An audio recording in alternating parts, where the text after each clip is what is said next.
welcome back to the Pour Over Podcast. What is up, Pop Fam? Welcome back to another episode of the Pour Over Podcast. If you are new here, I just want to thank you so much for clicking on this episode and finding this little podcast of mine. We might be a small podcast here, but I absolutely love doing it. I do want to kind of introduce myself if you are new here.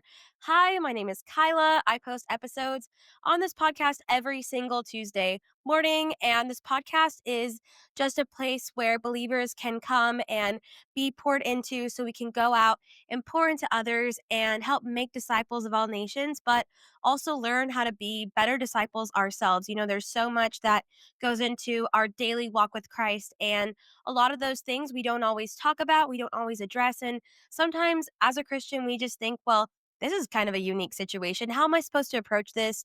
How should I go into this with the mindset of Christ? And those are the kinds of things we talk about here.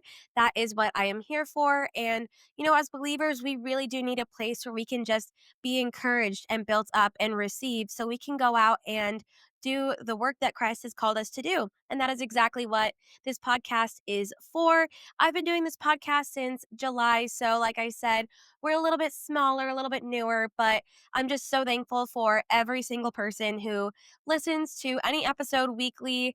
I'm just so thankful for you guys. And, you know, if you're not new here, if you are a loyal member of the Pop Fam, then you already know me. You know the whole deal. You know the rundown of the podcast. But like I said, I'm just so thankful that you decided to click on this episode and tune in and listen today. Today, we are going to talk about learning how to rest in God's plan. And when I say that, what I mean is that we, I feel like we live a lot of our time very hurried and very stressed and rushed. And I would even say we live a lot of our life very fearful.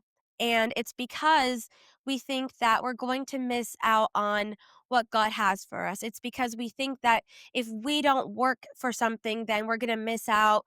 We're going to miss our chance that, you know, we're just going to not receive the things that God has for us. And we think that it's going to be on our shoulders. And we just live so much of our lives feeling like if we don't control the narrative, if we don't do something, if we're not, you know, running around like crazy people, then we're going to miss out on the opportunities that God has for us. And a lot of times, especially when we are waiting on something, when we're waiting on a promise, when we're waiting on something to be fulfilled in our lives, we get a little anxious and we get a little frustrated. We specifically get frustrated with God, which is not how we should be approaching things, but we do because we're human, you know, when we're waiting on something to happen in our lives, when we're waiting on breakthrough, when we're waiting on the next step in our lives, when we're waiting on the promise that God has given to us or that he's spoken over us, you know, we want it in our timeline. And when it doesn't happen, when we want it to happen, we end up getting very rushed and stressed and worried and fearful, and we just run around and we're just anxious people. And I really do feel like our society is just an anxious society. We are just an anxious, desperate society. We are so desperate for things. Like, we can't just want something anymore. We are desperate for things. Like, we have to have things. We can't even wait to buy something. Like, we have to have it right now before we even get paid. I just feel like so much of our time is spent being desperate, anxious, and wanting things to happen when we want it to happen. We are an instant gratification society. And if you don't know what that means, it means that when we want something, we want it now. We do not want it delayed. That's why Amazon Prime, and I'm guilty of this as well, but that's why Amazon Prime is so popular. That's why we love next day shipping. That's why we love buying things and paying for expedited shipping. It's because we want things and we want it now. We don't want to have to wait for the result. We don't want to have to wait for our food, for example. Like, fast food restaurants are so popular, and it's because we are an instant gratification society. And when we are spending our time anxiously awaiting for something to be given to us or for something to arrive, we're anxious, right? We're anxious and we're waiting and we're frustrated. And when we don't get it right away, we get nervous and we get stressed. And that is the opposite of how we are supposed to live our lives as Christians. So today I'm going to talk about how to rest in God's plan. Okay, so as I'm talking about us being like a rushed, hurried, anxious society, especially when it comes to things that we want or things that we desire, I do want to give a little bit of an example so I don't lose you, so you guys kind of understand the mindset of where I'm coming from. So, a practical example I would use is my dad. My dad, like every other dad out there, I'm sure, he wants to get to the airport 2 hours early every single time we fly. And if there's gonna be traffic, he wants to get there with an additional 30 to 40 minutes. Like, he wants to leave with extra time. Now, I get it. I get it. Airports, they can be tricky. There can be lines, there can be unexpected things that you have to deal with. But recently, we were on a trip to Denver and, Denver can be a little tricky and we had never been there before. So, my dad, on our returning trip, so coming from Denver to home, he wanted to leave 2.5 hours before we needed to be at our gate because he figured, well, if we have to be there 2 hours before we need to be at the gate, because that's what he does every time he flies, he gets there 2 hours early. And then he accounted for traffic just in case. We left probably 30 to 40 minutes earlier than we would have normally just because of traffic.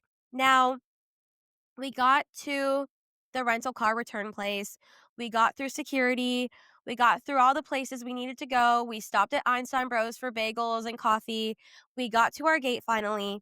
And let me tell you, we still had an hour to kill before we actually needed to be at our gate, before they even started boarding. I'm not talking about like takeoff time. I'm talking about an hour before they even started boarding. We got to the gate and we sat there for an hour. Now, it wasn't bad. I was able to update my mom on our travel and listen to a podcast, open up a book, finish my meal. But my dad was so anxious about getting where he needed to go that we left 2.5 hours early and we still got there an hour before we needed to be there. And that is how we fly every single time. I don't know if you guys are like that. That's his rule of thumb for flying. So it's become my rule of thumb for flying. Even if I'm flying by myself, I get there 2 hours early. I always have time to kill. But the reason that we had so much time left over is because my dad was anxiously trying to get where he needed to go. He did not want to miss his flight. He did not want to miss his opportunity to get home. And I get that. It makes sense. Traffic, security, you never know what's going to happen. But that mindset is exactly what so many of us deal with, right? We are so anxious about whatever it is we think is coming our way, whatever it is that we desire, whatever it is that we want, that we think is in God's plan for us. We get so anxious about seeing that happen, about seeing the fruit of it, about seeing the results, that we start to get a little frustrated if we are not in control and if it doesn't happen in our timeline. So many of us walk around every single day trying to control the narrative, trying to work extra hard, and trying to sometimes even push people around so we can get what we want. And so many of us walk around every single day anxious because we're so worried we are going to miss out on what is meant for us. There are a few different examples of this. Some of it could be like a career. Maybe you're waiting on that job opportunity that you've been really praying for, that you really feel like God wants you in. Maybe you've been waiting for that job opportunity, or you're waiting for that promotion where your boss finally recognizes all of your hard work and tells you that you get to move up. Maybe you've been working really, really hard to show everybody around you that you're deserving of that promotion, that that title should be yours. Maybe you have even prayed over it and you feel like God has promised that title to you. And then when the door doesn't open or that promotion goes to someone else, you get frustrated and you get anxious and you're like, well, I've been working for years. I've tried so hard. Why is that door not opening for me? Why did I get passed in favor of that person when I thought this was meant for me. How could I possibly not have that? Or when the boss doesn't give it to us in the timeline that we expected, and you're thinking, well, I need to make my next career move. Are you going to give it to me or not? We get anxious because we're like, well, it's either going to happen or it's not. And I need to know. Another kind of more sensitive example, but still true, is when families struggle to conceive. Now, again, I know this is a very sensitive topic. This is something that a lot of families, a lot of couples really struggle with is infertility. And I'm not trying to be insensitive. I know it's a struggle. I personally have not been in that position, but I do know people that are close to me that have really struggled to have kids and really struggled to conceive. And I know that that's frustrating. And I know it seems like a delayed promise. And I know that's really hard on women, but that's even the same thing, when we feel like it's our job to have a family, like to procreate, to bring people into this world, to glorify the Lord. And when it doesn't happen in our timeline, we get frustrated with God because we're like, God, you of all people could make this happen. It's not happening when I want it to happen. Why? Why is it not mine? Why am I not able to do this yet? Why is this not happening for us? Why is this not happening for my family? Why is it not happening in the timeline that I pictured when we're trying, when we're doing everything right? Why is this door not opening for us? Another example is with relationships, I know so many young Christian women, and really just Christian women in general, who are single and they're waiting for that man of God. They are waiting for that relationship. They are waiting for God to provide that man that will love them, that will lead them, that will guide them, that will be their husband, the father of their kids. There's so many Christian women out there who are single and waiting for that relationship. They are praying. They are putting themselves out there. They're talking to guys in their church. They're opening themselves up for conversation. They're doing all the right things. They're trying to become a Proverbs 31 woman, which we've actually talked about. They're trying to make themselves available. They're doing everything they can to be available for this man of God to enter their lives, and he's still not there. And sometimes it looks like, dang, there's really no one there. Dang, there's like not a roster. There's like nothing going on there. And it gets frustrating because you start to see the people around you get married and, take that next step and buy a house and move and start a family. And then their kids go to school and they have date nights and double date nights. And meanwhile, you're still praying for a man to even look at you twice and even think about you during the day. And it gets frustrating because you think, God, you don't want us to be alone. You want us to have a partner in life. Why is this not happening for me? Am I missing something? Am I doing something wrong? Did you forget that I have been working to prepare myself to be a wife? Did you forget that I desire marriage? And it gets hard on us because we have this desire and this struggle. We struggle. It's not just something we want. No, we yearn for it. We ache for it. We struggle so much because we spend so much time on our knees praying for this one thing that we want. And we say, God, if you could just give me this one desire of my heart, I'll spend the rest of my life worshiping you. God, if you could just give me the marriage, if you could just give me the career, if you could just give me the child, if you could just give me the house, if you could just give me the followers, if you could just give me the platform, if you could just give me the thing that I want so badly, then I could do what I'm meant to do for you, God. Then I would be living in my true purpose. I can't live in my full purpose until you give me what I want, Lord. And I'm going to stop you right there. I'm going to stop you right there because we sound like that to God. I know there's so many of us who in our prayer time, we tell the Lord, God, if you could just give me this thing, if you could just hand it to me, if you could just have that man enter my life, if you could just give me that relationship, if you could just allow me to conceive, if you could just open up that job opportunity, if you could just give me that promotion, if you could just give me the platform, if you could just get me the house, if you could just get me the acknowledgement, if you could just give me this, God, then I could properly follow you. Then I could be a good disciple. Then I can step into my purpose. And the fact of the matter is, no matter what it is in your heart, no matter what it is that you want, having that thing is not going to make you better equipped to be a disciple of the Lord. Okay, that thing does not equate to your purpose. I don't know what your calling is. I don't know what you feel like the Lord is calling you to, but whatever it is in your heart that you desire, that does not make up your purpose, okay? Being a wife is not your purpose. It might be an aspect of your life that you feel like you're called to. It is not your purpose.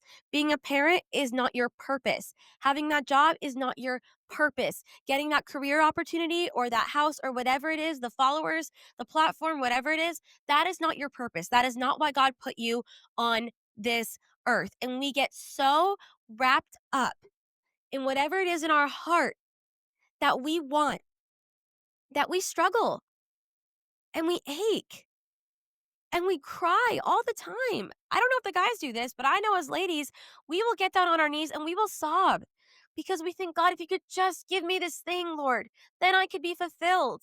Then I could just have what I've been wanting to have for so long, God. Then I could have my purpose. And the fact of the matter is, things do not equate our purpose, okay? Other people do not equate our purpose. God has a purpose for you, and it is to be on this earth and glorify him, okay? That desire does not equal your purpose. But we make it so much harder on ourselves because we desire so badly just this one thing in our lives. And we think, God, if you could just give me this one thing, then I could be living in my purpose. And when we don't get it, or when it looks like it's not coming anytime soon, or when it doesn't happen in our timeline, we get frustrated and we get angry with God. And then we start to think, God, do you even hear me?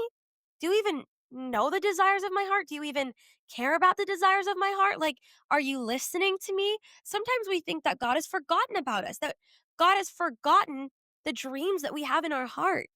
We think that God doesn't care about us. We think that God doesn't care about what it is that we want. We think He doesn't care. He just casts us aside when we have this thing that we want so badly, and we make it so much harder on ourselves.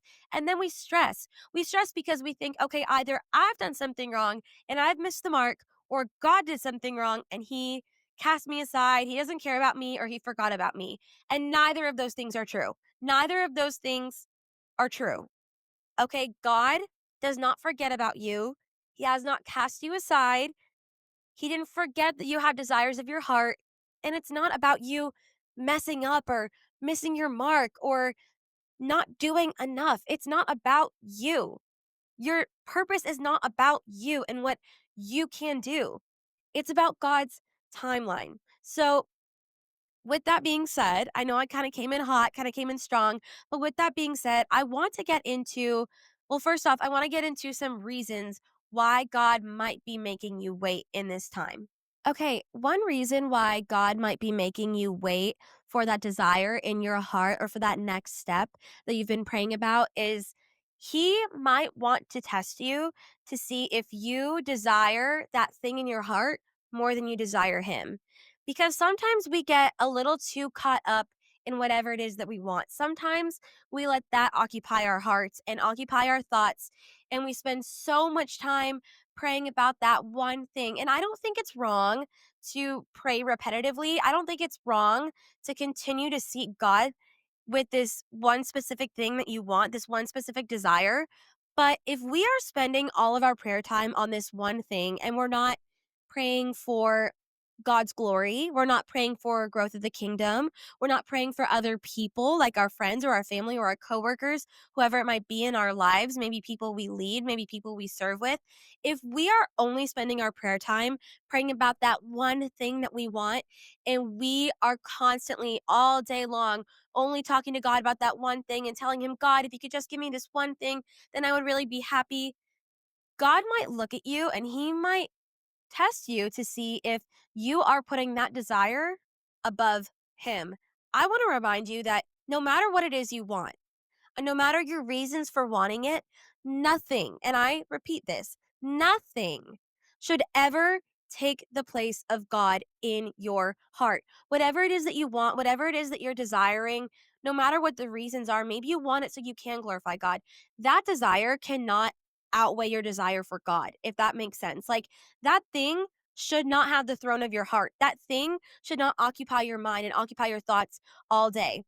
God should occupy your mind. God should occupy your thoughts. God should be on the throne of your heart alone, not that thing that you are desperate for. And maybe God is wanting to see if even if he delays you getting that thing, if you will continue to pray fervently, because he looks at your heart. The Lord knows your heart. You might think that you can keep things from God, but you absolutely cannot. The Lord knows your heart better than you even know it. And so God might be trying to see if you are willing to put him on the throne of your heart, whether you get that thing or not. Because it's a possibility, that let's say you've been praying about this one thing, and if he gives it to you, you could be like, okay, God, thanks so much. And then you stop praying fervently and you stop praying at all. And I want to remind you that we need God daily. Despite what it is He gives us, whether He gives you that desire or not, whether it's a mountaintop moment or you're in a valley, we need the Lord and we need to seek Him daily. So God might be trying to see, you know, where does your heart lie? Where is your allegiance? Where are your thoughts? Where's your heart at? Is your heart with this thing? Are you glorifying this thing more than you're glorifying Him? Are you seeking this thing more than you are seeking Him, more than you're seeking His will? Because if you are, He might be delaying you getting whatever it is that you have that you're desiring in your heart. He might be delaying that so He can teach you how to seek Him before you seek that thing. Okay. God is not a magic genie. Okay, we don't just seek the Lord so he can give us, three wishes and we can get whatever we want.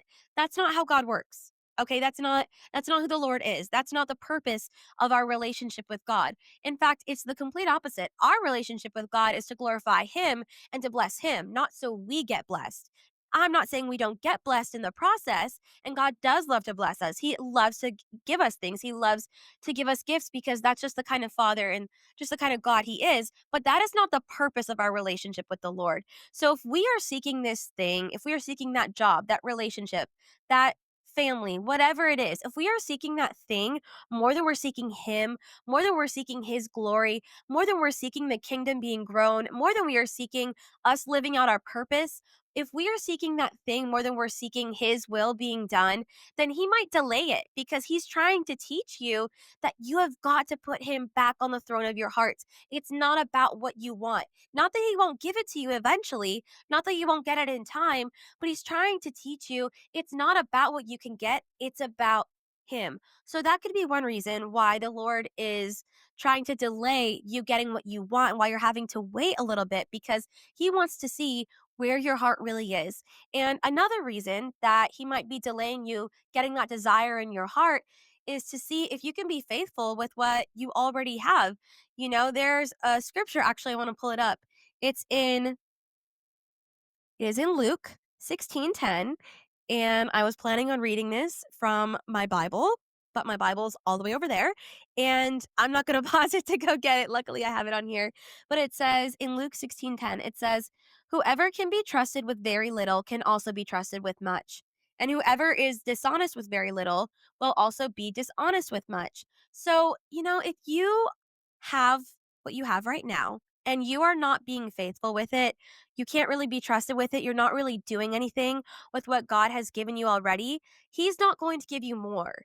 If you are praying for that godly marriage and you are just desiring that God would give you that man that would walk into your life and sweep you off your feet and go to church with you every Sunday and pray with you, but you're not even being faithful with the relationships that you have right now, he's not going to give you a new one.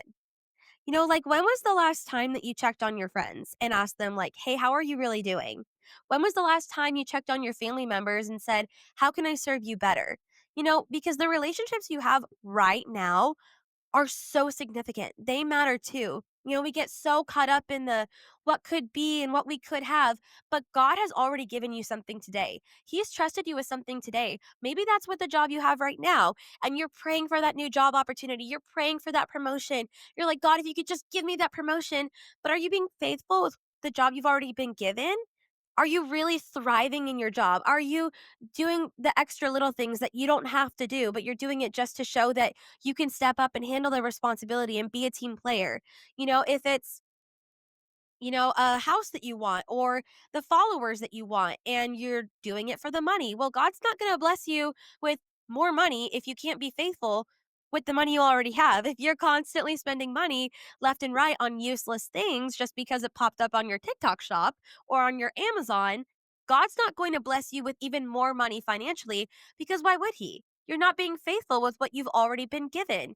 And that really applies to so many areas of our lives.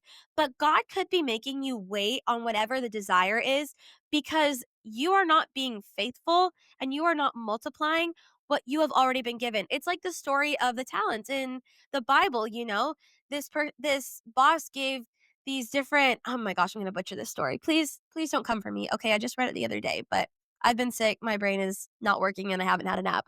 But there's a story in the Bible where this boss gave these servants X amount of talents. And he said, okay, I'm trusting you with this. Let me see what you do with it. So he leaves and then he comes back. And two of the servants have multiplied their talents. And one just kind of hung around with it and put it in the ground and was like, well, I didn't want to lose it. So here you go. I gave you exactly what you gave me, nothing else. And the boss is like, I was expecting you to do something with this. You have not been faithful with what I've given you. These other two were faithful with what I gave them and they multiplied it and they were fruitful and they did something about it. You were lazy and you wasted it. You didn't do anything about it. You didn't do anything with what I gave you. So maybe God is making you wait because He wants you to show that you can be faithful, that you can be fruitful, right? Fruitful, meaning you don't just kind of go through the motions and just kind of get through the day with what God's given you, that you're actually doing something about it, that you're taking initiative, that you are multiplying, that you are being fruitful, that something is coming from what God has already given you. So maybe God is making you wait because He wants you to show Him that you can be fruitful with what He has already given you. He's not going to trust you with more if you can't be trusted with what you already have. And same goes with even gratitude. God's not going to give you more if you're not grateful for what you already have. If you're constantly praying that God gives you the next best thing, that God betters your life, that God gives you just this one thing, and you're not even thanking Him for what He's already given you, why is He going to give you more? If you're praying that you have that godly marriage, but you're not thanking Him daily for the relationships that you do have in your life, why would He give you an even more intense relationship that you couldn't handle because you can't even steward the relationships you have right now? Why would He give you this job with a higher responsibility if you're not making the most out of the job that you have right now? So God could be making you wait because He wants to see what you do with what you've already been given. Now, I know you guys are probably listening to this and you're thinking, okay, Kyla, you're telling me why God isn't giving me that desire of my heart. You're telling me why God might be making me wait, but I still really want that thing. Like it's still a desire in my heart. How am I supposed to rest? Well, I do want to get into a little bit of where I'm at with this because this is something that I'm currently trying to actively do in my life and something that God's really teaching me. But before I get into that, I do just want to share and encourage you with, sorry, that God is not a God who takes back His promises. Okay? He doesn't take back His promises. He doesn't ever turn His back on you. If God has promised something to you, it's going to come true. You're going to see it happen. It might not come in the way that you are expecting, it might not come in the timeline that you want, but God is faithful, okay? He is to be trusted. He's the only one actually who is to be trusted above all else. And God never messes up. He never misses a single thing. So maybe you are desiring this one thing in your heart and you're stressing because you feel like you're going to miss out, because you feel like God might have missed it, that you might have missed it. And you're feeling like, well, Lord, I really want this one thing. And, I don't see it happening. And is it going to happen? Am I going to receive this? Let me just tell you, take a deep breath and understand that God has promises for you and they never return void, ever. God does not turn His back on you. He does not forget about you. He does not forget about the desires of your heart. He does not care about your dreams and your goals, especially when it comes to things that you want to have to glorify Him and to further His kingdom. God cares about those things. He really truly does. He sees your heart and He loves you so much and He wants you to live a full, blessed, and abundant life. So maybe you're sitting here and you're stressing because you think, well, how am I supposed to rest in God's plan when I've been praying over that relationship for years and I'm halfway through my life and I still don't have that? Or, when the Lord told me that I was going to step into this job and, it hasn't happened yet and I received that word 10 years ago and I still haven't seen the fruit of that. Or, someone told me that God told them to say that, this is coming my way and I still haven't seen it. How am I supposed to rest in God's plan when I haven't seen his promises return to me yet? I'm telling you right now, if God said it's going to happen, it's going to happen. That's just, that's the end of it. Like, that's really it. Like, it's not like, well, God said it could happen, but that's not a guarantee. It's a maybe. Like, no, if God said it's going to happen, it's going to happen. If God said, I will do this, he is going to do it. If God said, you will receive this, you will receive it. If God said this is going to happen in your life, it's going to happen in your life. But you also have to keep your eyes open because a lot of times we approach the Lord and what he does and what he can and will do with a very narrow view. And we have this picture of how it's going to work, what it's going to look like, and when it's going to happen. And God can do so much more than you can ask, think, or imagine. So sometimes it really just is a matter of us opening up our eyes a little bit, broadening our horizons, and not approaching Him with such a narrow point of view. Not thinking, well, God said that, I'm going to get this job. Well, maybe there's an aspect of that job that you're going to have, but it's not in that specific career. It's in a different career, but you're still fulfilling your calling that God spoke over you. It's just not in the career that you pictured. Or maybe God said that you're going to meet this person, but he didn't say specifically when. So just because you're in your 40s that and you're not married yet, that doesn't mean you're not going to be able to meet that man.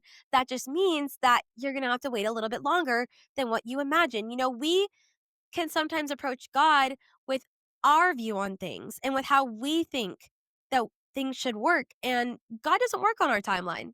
God doesn't work in the way that we expect him to, which is such a beautiful thing about God. It's so much better and so much bigger and more beautiful than we could ever imagine. But we really need to kind of, like I said, just broaden our horizons, open up our eyes, and ask God to open up our eyes. We can only see so much because we're human, but if you go to the Lord and you say, Lord, I want to see things the way you see things. I want to approach my life the way that you see my life. I want to approach my purpose the way you see my purpose. God, help me see things the way that you want me to.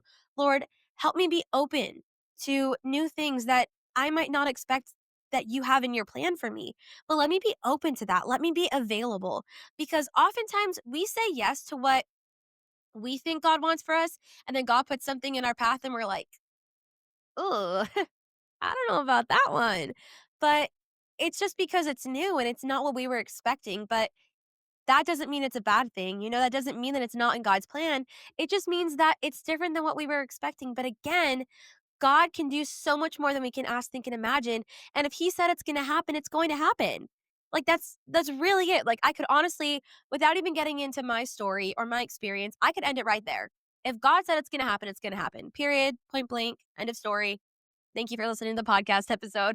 That's all I got to say. That's really honestly the point of what it is that I have to say. But I do want to get into my experience and what I'm learning right now about learning how to rest in God's plan. So, really, the way that I am kind of living this out and working through this right now is yes, with my relationship status. I know you guys probably guessed it. You're thinking, well, she's a single Christian girl. Naturally, she's going to talk about being single. I know you guys are probably tired of hearing single Christian women only ever talk about the fact that they're single. I get tired of it. I'm not even going to lie. Sometimes I hang out with my friends who are single Christian girlies, and I'm like, we gotta get a hobby. We gotta stop talking about our future husbands. Like, not that it's a bad thing, not that it's bad. I love talking to my girls about how we're praying for our future husbands and really the things that we're believing God has for us in our relationships in the future. I love it. I think it's beautiful. I think you should do that with your Christian friends more than you should do it with your friends who aren't believers. But sometimes, especially when it comes to social media, I get kind of tired of single Christian women only ever talking about the fact that they're single. Like, I'm like, we gotta get a hobby. We gotta get a hobby. We gotta get some interests. We gotta get some things that occupy our thoughts other than our future husbands. Because if we are only ever just like locked in thinking about our future marriage and we're never thinking or talking about anything else, what are we gonna do when we get married? We're gonna become brainless and spineless. We're not gonna have a single thought and we're gonna lose our entire personality. that's completely besides the point.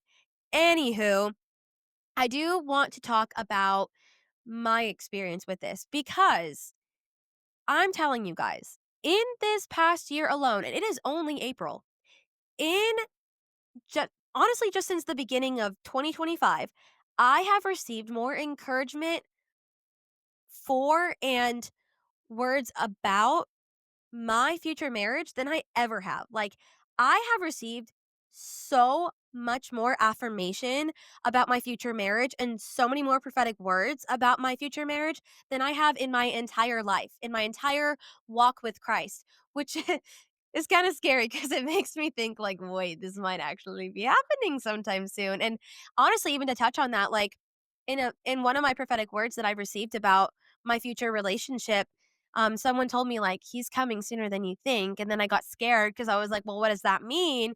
You know, like, if someone tells you, "Well, it's coming sooner than you think," like, what does that mean, like, in the like, next like, do I need to, like, go get my hair done, like, now? Like, is that happening in the next few weeks? Is that happening in the next few months? Like, and then I started thinking, well, if it's happening sooner than I think, when do I think it's gonna happen? Because it's gonna be sooner than that, but I don't know when it's gonna happen. So how do I know that it's sooner than I think? Because I don't even know what I think is gonna happen, and I don't even know when I think it's gonna happen. And that is just an example of not resting in God's plan. And it's so true though, like, especially when it comes to when you're single and when you're wanting that Christian marriage, that's something that I have really struggled with is feeling like, okay, Lord, like, I feel like it's gonna happen, but why not yet? Like, is it coming at all? Like, I started to tell myself, you know what, girl, you just might be out of luck because, like, you're already 22. And listen, I get it. 22 is very young. But I've said this before, like, people tell you, I know I'm just going off on a tangent right now, but people tell you, like, you're so young. You don't need to get married. You're so young. But like age has nothing to do with the desire. Like I could be 22, I could be 42, I could be 62. If I want to get married, I want to get married. And me being 22 has nothing to do with it. Like I get it. I have time, but do I? I don't know. I don't know when my life is going to be up. I don't know when my time's going to be over. So, do I have time? I don't know. But at the same time, I'm also thinking, well, okay, I'm allowed to be 22 and want to get married. You might think it's young, but it's still a desire. I'm still allowed to have a desire at 22. Anyways, that's completely besides the point. But it is such like a real struggle, thinking like I have this desire and I really want it to happen. When is it going to happen? How is it going to happen? How am I going to know the guy is for me? How am I going to know I'm ready? And that is what I mean when I talk about us being rushed and stressed and fearful and worried and hurrying because we think we're going to miss our mark. We think we're going to miss it. We think God's going to skip us. We think that he's going to forget about us. We think we're going to miss our flight, just like how my dad is with getting to the airport 2 hours early. Why does he do that? Because he doesn't want to miss his flight. He doesn't want to miss out on the opportunity to get where he needs to go. He doesn't want to miss his chance. And that's why we stress because we convince ourselves, and sometimes it's the enemy speaking to us, but we allow ourselves to think if I don't do something about it, if I don't try to take control, if I don't do what I need to do, if I'm not praying to God about it every single day and just like, hey, God, reminding him that, I still have this desire and I still haven't seen it come true. So, don't forget about it. Don't forget about it. Like, we think that if we're not doing that, we are going to miss out. And the fact of the matter is, that's just not the truth. Like I said, I have received prophetic words about my future husband. Like, I know he's coming. At this point, I'm like, all right, God, like, I get it. You said he's gonna come, he's gonna come. You said it's gonna happen, it's gonna happen. And when I learned to just take a step back and actually trust that if God said something's gonna happen, it will happen, I was able to relax. Like, now I see my future relationship with my future husband in just a whole different light. Like, I'm not worrying about it. I'm not trying to force myself to put myself out there. I'm not walking around over analyzing every guy and every interaction with a guy because I'll be honest, I tend to do that. But I'm not over analyzing things thinking, was that flirty? Was he flirting with me or was he just being nice? Okay. Well, he's kind of cool. Do I think he's cute? Do I have to be immediately attracted to my future husband? Maybe I won't be immediately attracted to my future husband. Is he my future husband? What do we have in common? What is his family like? This sounds crazy. This sounds crazy. But for the single Christian girls, you get it, okay? Like, the overanalyzing of every interaction with males is just it's real. I'm sorry. That's just how our brains work because we're so desperate. That's the thing. We get desperate. We want instant gratification. And then we get frustrated. And so then we get to a point where we get bitter and we're like, you know what? Forget about it. If you're not my future husband, I don't even want you to look at me. And I've been there. Not a good place to be. Luckily, I got over that. But we get so desperate and we get so stressed. And I had to learn that if God promised something to me, it's going to happen. It's going to happen. And there is nothing that can stand in the way of the word of God. You are not able to destroy God's word, okay? We mess up for sure. You could definitely fall off of your path with the Lord, but there is nothing that could stand in the way of God working out his purpose in your life. God has had a plan for you from the very beginning. That includes every aspect of your life. So do not think that God has some areas of your life figured out and not the others. Okay? No, God has every detail about your life figured out and he's got it all up here. Okay? If you're not watching the YouTube video, then you don't know that I'm pointing to my head. But I'm telling you, he has got it all up there. He is thinking about you constantly. You occupy the thoughts of the Lord. Do you know that? Do you understand that? That you, your life, your desires, your heart, who you are, you occupy the mind of God all the time. You are constantly on his mind. As the youngsters would say, you live in God's mind rent free. I don't know if people still say that, but that's Gen Z lingo that I know, and I'm Gen Z. So just trying to make it more relatable. But you are constantly on God's mind. And if that is the case, he is not going to forget about you. He's not going to forget to make something happen. He's not going to forget to work out his will in your life. There is nothing you could do that could make God forget about you and your desires and his plan for you, okay? You cannot get in the way of that. God knows what he is doing. He knows what he is doing. Oh my gosh, he knows, okay? He's not going to mess up. He's not going to forget about you. He's not going to make a mistake. He's not going to make an oops. God knows what he is doing. So if he's making you wait, if he is delaying something, he knows what he's doing. And when you learn how to just take that as truth, gosh, life becomes so much easier. It really does. All of this sounds very basic, very like Christian 101, like you can trust God. Like that sounds very like basic, very understandable. It's like one of the first things you learn in VBX is like, I know that I can trust God. God is good. God loves me. God has a plan for me. Like that sounds very basic Christian understanding, but we forget it because we get so wrapped up in the desires of our heart and we get so wrapped up in our own timeline and we allow ourselves to think that God's going to miss us, that what he has planned for us is going to skip us. And that's just not the case. Like, God can be trusted. If he can be trusted to work things out like gravity, and he can create things like gravity to where everything is in perfect alignment and everything is able to work exactly as it needs to work.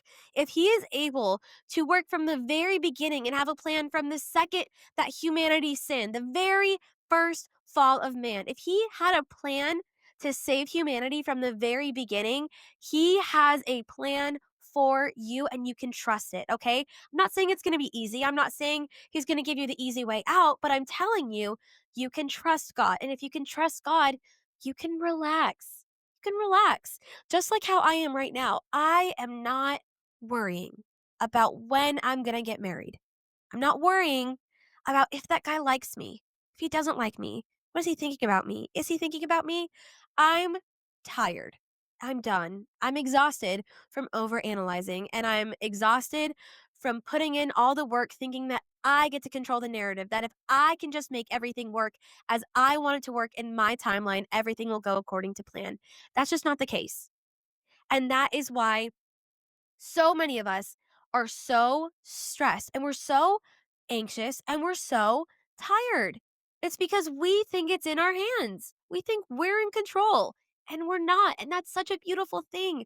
Oh my gosh, what a gift to know that we are not in charge, that the fate of the world is not resting on our shoulders, that all we have to do is seek the Lord and seek his purpose and seek his will, and everything will fall into place.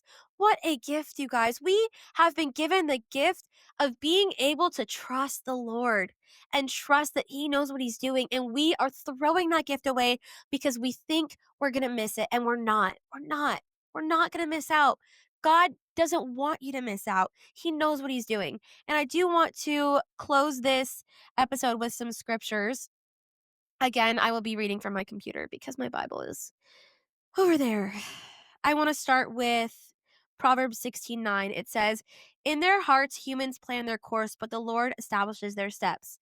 And then Romans 8:28 says, "And we know that for those who love God, all things work together for good, for those who are called according to his purpose." First John 5:14 says, "And this is the confidence that we have toward him, that if we ask anything according to his will, he hears us." So you see, God hears us. He sees us.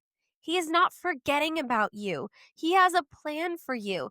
And it is a gift that you have got to accept, that you just get to relax. And that is the whole point of this episode, you guys, is that God has a plan. How do we learn how to relax in God's plan? We just have to trust. And if you know God, if you know his character, you know you can trust him. And like I said, that sounds very easy. And it's not easy because we're humans and, we stress and we worry and we doubt. And I'm not saying it's right, but it is just something we do as humans. But as believers, we have been given the gift of knowing a good and perfect God who does not miss a single thing. So, how do you learn how to relax in God's plan? You just learn that he has a reason and a timing for everything. He does. And you may not know it. He may not give you a clue what it looks like, but that doesn't mean he doesn't know what he's doing. And you get to just sit back and enjoy the beauty of every day. We miss out on so much because we get so worried God is forgetting about us, and we are so busy filling our mind with these things that we want, and God's just not giving them to us. And God, how could you forget about me? How could you not give me this thing? We miss out on so much every day. Do you know that God blesses you every single day? He blesses you every day, and we miss out on that so many times because we're so worried about what God can give that we have in our timeline. And the fact of the matter is, it's not about us. It's not about us. But God does have a plan. He knows. He knows what he is doing. And that is something I'm actively trying to live out, is just relaxing. Gosh, if I had learned this sooner, I would have lived such a more peaceful life. I would have been so much happier and so much more at rest in my spirit. I wouldn't be anxious. I wouldn't be worried. I wouldn't be stressed. I wouldn't doubt because I would learn that God has a plan for us. You can rest in that. He's not going to mess up. You're not going to miss what's meant for you because he has a plan. So that is all I have for you today. I hope that you enjoyed today's episode. I hope that something I said really spoke to you. And I don't know, maybe you're worrying about getting that thing and you feel like it's not coming your way and you're starting to stress and you're starting to worry, that maybe God forgot about you. But I hope you understand that you are able to rest in God's plan. God knows exactly what he's doing, and he's not going to forget about you. He knows. He knows what he's doing. He sees you. He sees your desires. He has a plan for your life, and he knows what he's doing with your life. So, like I said, I hope this episode spoke to you today. If you enjoyed today's episode, please follow on the podcast Instagram. It is at the Pour Over Pod. I'm also on YouTube, Spotify, Apple Podcasts. I'm all the places. So you know where to find me. Like I said, I post episodes every Tuesday. And yeah, if you enjoyed today's episode, go ahead and share it with a friend that you think might need to learn how to relax in God's plan. But I really hope that this episode blessed you today. I love you guys, and I will see you next Tuesday.